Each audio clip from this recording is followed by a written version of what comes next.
Bonjour, voici donc une troisième vidéo à propos des mensonges autour du réchauffement climatique et surtout on va essayer de voir pourquoi, ce qu'il y a derrière. Donc jusqu'à présent, dans les deux précédentes vidéos, on a vu qu'il y avait eu une confusion entretenue entre le réel et la fiction, entre nos perceptions réelles et celles que nous et ce que nous devons percevoir, voir ce que nous devons penser, quelle opinion nous devons avoir en ce qui concerne la théorie du réchauffement climatique anthropique. On a vu que tout cela se déployait dans le cadre d'une idéologie que le professeur Mirko appelle le développement durable. Et donc on a vu toutes les stratégies de rééducation, de formation de l'opinion qui ont été mises en place depuis de nombreuses années aujourd'hui, que ce soit dans les médias, au cinéma ou à l'école. C'est-à-dire que on a toutes les consignes pour savoir que penser du réchauffement climatique anthropique, quelles sont ses causes, etc. C'est ce qui s'appelle de l'ingénierie sociale.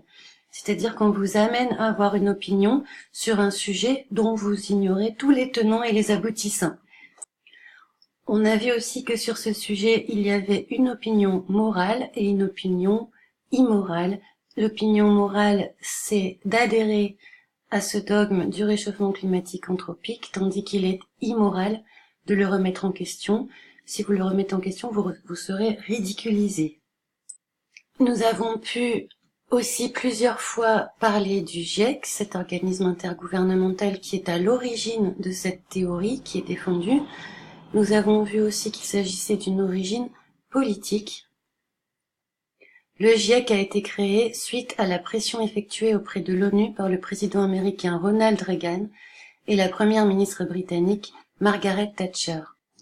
Donc aujourd'hui, de nombreuses personnalités appellent à se tourner vers une solution politique à ce pseudo-réchauffement climatique anthropique, mais depuis l'origine, on voit que le groupe a été fondé sur des intentions politiques. Alors, quelles sont les raisons, on va dire, on est bombardé, quelles sont les raisons de ce bombardement idéologique autour du réchauffement climatique ?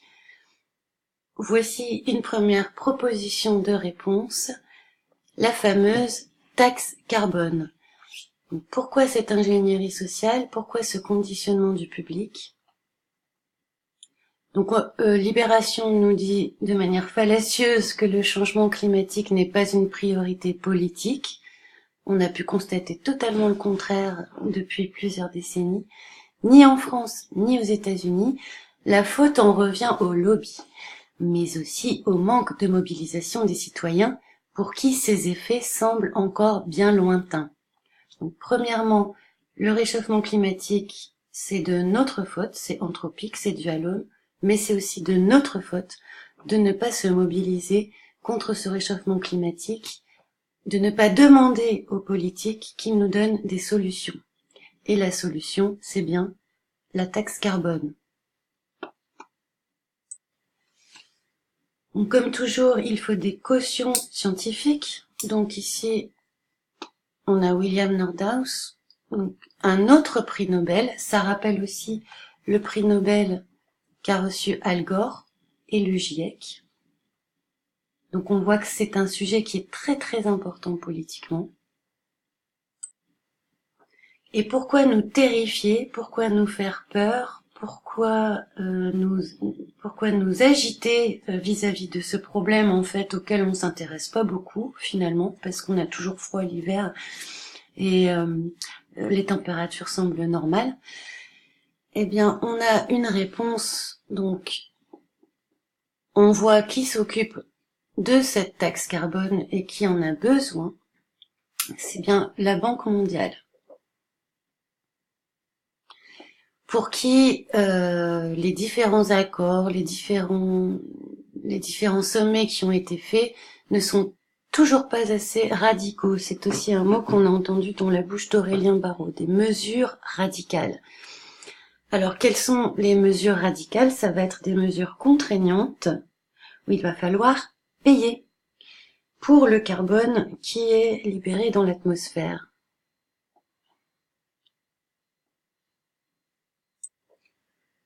Donc c'est quoi la taxe carbone? Il faut savoir ce que c'est. C'est un marché d'échange d'un droit à polluer. Donc depuis qu'elle existe, parce qu'elle existe en France, mais pas partout, depuis qu'elle existe en France, on n'a pas moins émis de CO2, au contraire, puisque de toute façon, on développe aussi au niveau politique tout un pan numérique, technologique, etc., qui va être polluant. Donc cette taxe carbone, ça veut dire on libère tout autant de CO2 dans l'atmosphère que précédemment, mais seulement on va payer pour ça. Donc, enfin, je dis on parce que c'est nous qui payons, bien sûr, quand on s'achète un produit. En France, il y a d'autres taxes, les écotaxes, etc. Donc, qui ne vont pas dépolluer la planète. C'est pas parce qu'on va payer une taxe que la planète ira mieux. Mais en tout cas, dans notre esprit, c'est comme ça que, disons que notre culpabilité doit être réparée par de l'argent, des subsides. Petite parenthèse sur la fraude énorme à la taxe carbone qui a été découverte en 2015. Aux États de l'Union européenne, l'escroquerie est liée à la taxe carbone qui permet, vous le savez, aux entreprises d'acheter et de vendre des droits à polluer. Les fraudeurs se sont en fait engouffrés dans une faille du système.